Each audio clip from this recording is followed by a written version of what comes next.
Diesel அடிக்க வந்தாச்சு. Diesel அடிச்சுட்டு நேரம் நம்ம கிளம்ப வேண்டியதுதான். செல்லிப்பாளையம் வந்தாச்சு.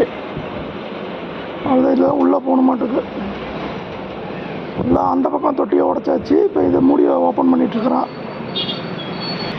காலையிலேயே ஒரு 40 அடி ஓஸு, 2 ஓஸ் போட்டாச்சு. ஒரு வழியாக வேலையை முடிச்சாச்சு. மணி 10 மணி ஆயிடுச்சு. 8 மணிக்கு வேலைக்கு போனோம். ஒரு நடை எடுக்க 10 மணி ஆயிடுச்சு. சின்ன சின்ன வட்டப்புளி அங்கிட்டுன்னு எல்லாம் இறக்கி ஓஸை இறக்கி போட்டு கொஞ்சம் லேட் ஆயிடுச்சு. அடுத்த வேலை வந்தால்